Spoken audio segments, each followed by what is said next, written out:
Hi, I'm Griffin Johnson, the Armchair Historian, and welcome to Operation Odysseus.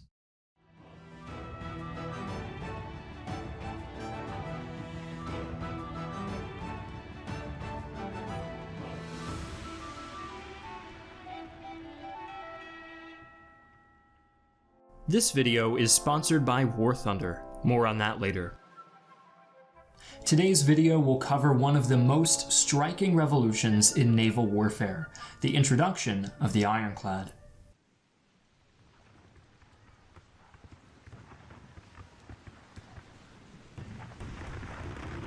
A tremor runs down the 275-foot length of the gunmetal gray hull.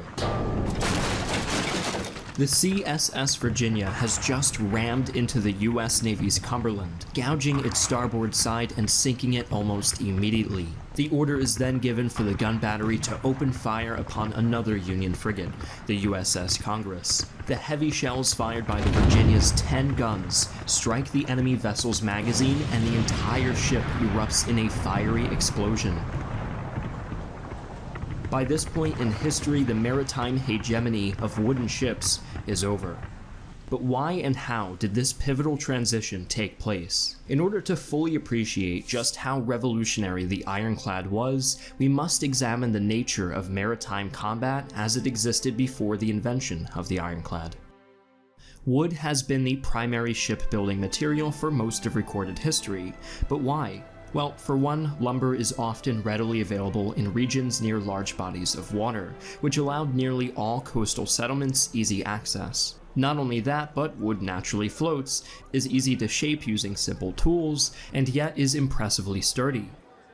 In just the same way that the materials used in shipbuilding remained largely the same, rowing and sailing remained the only method of propulsion for many years. But the 19th century brought with it two new inventions in particular that made cladding boats with iron the logical next step in nautical development.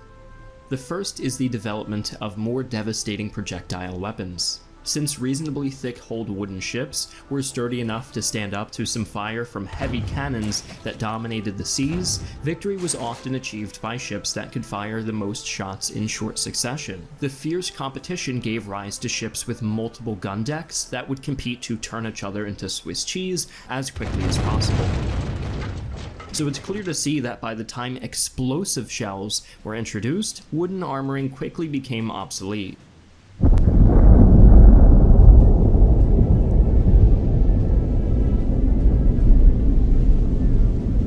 First, shipbuilders responded by shrinking their targets that an enemy would aim for. Masts and sails grew smaller, while the boats themselves were built lower and lower.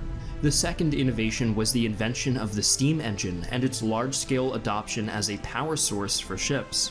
Driving a propeller with these engines proved to be more efficient to produce thrust, but it came with a fairly serious disadvantage. The vibrations they produced could damage or even destroy the wooden hull. And since the most important rule of naval warfare is don't destroy your own boats, this was especially problematic. All of these factors combined gave rise to the first warships fitted with metal armor. In the Crimean War, the British and French navies used floating gun batteries with wrought iron armor, essentially proto-ironclads. These vessels had outstanding protection from enemy fire, but proved somewhat unwieldy, as it had to be towed into place by other boats that were better at, boating.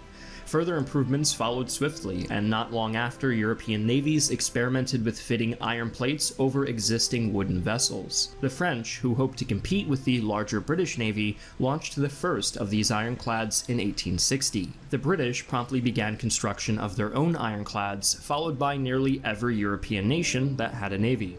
While the European powers were having their boat measuring contest, the American Civil War saw the first ever military engagements featuring ironclads. The Confederacy knew that they could not hope to compete with the shipbuilding capacity of their adversaries. Instead, they wanted to build a ship of such superior caliber that it would annihilate entire wooden fleets on its own. Their 19th century superweapon was the CSS Virginia, a wooden-hulled vessel with 2-inch thick iron armor that was built upon the wooden skeleton of the scuttled USS Merrimack. And it might very well have succeeded if it weren't for the Union's commission of the USS Monitor, also an ironclad.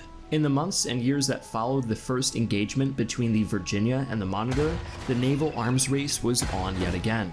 More powerful explosives were created, so the Ironclad designers produced even thicker hulls, which led to the advent of even more powerful explosives, thereby leading to, well, you get the idea. Though its time as the king of the sea was short-lived, the Ironclad paved way for its even deadlier successor, the Battleship.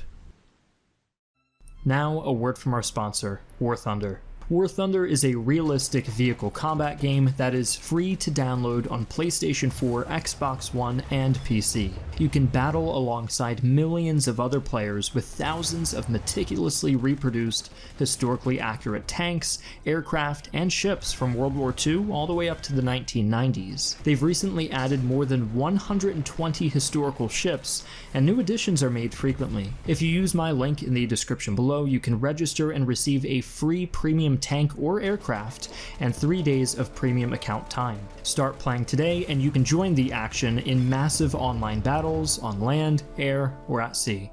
And before you go, you may have noticed that in the beginning of the video, I announced that this is part of Operation Odysseus. What this is a massive collaboration with 17 history YouTube channels. You can find the entire playlist to everyone's videos in the description below, and I highly recommend you watch all of these at some point. If you're only interested in the long 19th century, however, I suggest you go watch Tiger Star's video on how the US got involved in almost all of its conflicts because of its navy. I also recommend you watch History Graph's video on the Dreadnought if you want to see what exactly happened after the development of the Ironclad.